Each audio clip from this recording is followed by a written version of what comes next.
ಅರವಿಂದ್ ಆರಾಮ್ ಸಿನಿಮಾ ತುಂಬ ಚೆನ್ನಾಗಿದೆ. ಜೊತೆಗೆ ಒಂದು ಹುಡುಗಿನ ಲವ್ ಮಾಡ್ಬೇಕಾದ್ರೆ ಎಷ್ಟು ಸುಳ್ಳು ಹೇಳ್ತಾನೋ ಅವನಿಗೆ ಗೊತ್ತಾಗಲ್ಲ, ಯಾವತ್ತಿದು ಸತ್ಯ ಗೊತ್ತಾಗುತ್ತೆ ಅಂತ ಗೊತ್ತಾಗಲ್ಲ.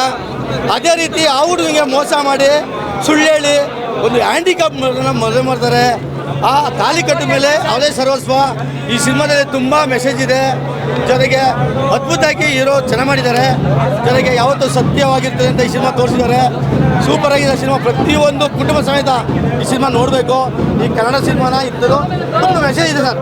ಕಾಮಿಡಿ ಆ್ಯಂಡ್ ಎಂಟರ್ಟೈನ್ಮೆಂಟು, ಮೇಕಿಂಗ್ ಇರ್ಬೋದು, ಡೈಲಾಗ್ ಇರ್ಬೋದು, ತುಂಬ ಬೇಜಾರಾಗಲ್ಲ. ತುಂಬ ಚೆನ್ನಾಗಿದೆ ಸರ್. ಈ ಡೈರೆಕ್ಟ್ರು ತುಂಬ ಚೆನ್ನಾಗಿ ಮಾಡಿದ್ದಾರೆ. ಹೀರೋನು ಅಷ್ಟೇ ಅನೀಶ್ ಅವರು ಅದ್ಭುತವಾಗಿ ಅಭಿನಯ ಮಾಡಿದ್ದಾರೆ ಸರ್. ಆಲ್ ದಿ ಬೆಸ್ಟ್ ಸಿನಿಮಾಕ್ಕೆ. Super cinema sir. ಎಲ್ಲ ಚೆನ್ನಾಗಿದೆ. Aravind all the best sir. ಎಲ್ಲರೂ ಚೆನ್ನಾಗಿದೆ. ಅರವಿಂದ್ ಸ್ವಾಮಿ ನಿಜವಾಗ್ಲೂ ಫಸ್ಟ್ ಸ್ಟಾಪ್ ಎಲ್ಲ ಹಿಂಗೆ ಕುತ್ಕೊತಾ ಇದ್ದೀವಿ. ಇವತ್ತು ಕೆಲವೊಂದು ಹೇಳ್ತೀನಿ, ಯಾರಿಗೆ ಲವ್ ಮಾಕ್ಟೈಲ್ ಇಷ್ಟ ಆಗಿದೆ, ಲವ್ ಮಾಕ್ಟೈಲ್ ಫಿಲಮ್ ಇಷ್ಟ ಆದವರು ಇದು ಡಬಲ್ ಇಷ್ಟಪಡ್ತೀರಾ. ಯಾಕಂದ್ರೆ ಅದಕ್ಕಿಂತ ಕಾಮಿಡಿ, ಅದಕ್ಕಿಂತ ಎಂಟರ್ಟೈನ್ಮೆಂಟು, ಒಂದು ಡ್ರಗ್ಸು, ಒಂದು ಟ್ಯಾಬ್ಲೆಟ್ಸು ಏನೆಲ್ಲ ಮಾಡುತ್ತೆ ಅನ್ನೋದನ್ನ ತುಂಬ ಚೆನ್ನಾಗಿ ನೀಟಾಗಿ ತೋರಿಸಿದ್ದಾರೆ. ಖಂಡಿತವಾಗ್ಲೂ ಕನ್ನಡಕ್ಕೆ ಈ ಫಿಲಮ್ ಬೇಕಿತ್ತು. ಅಕಸ್ಮಾತ್ ಇದೇನಾದ್ರೂ ಸೋತ್ರೆ ಸೀರಿಯಸ್ ಆಗಿ ಹೇಳ್ತೀನಿ, ಕನ್ನಡಿಗರಿಗೆ ನಾನು ಬೈತಾ ಇಲ್ಲ, ನಿಮ್ದು ಸರ್, ನಿಮ್ಮ ಅವ್ರವ್ರ ಎಂಟರ್ಟೈನ್ಮೆಂಟ್ಗೆ ಬರ್ತಾರೆ.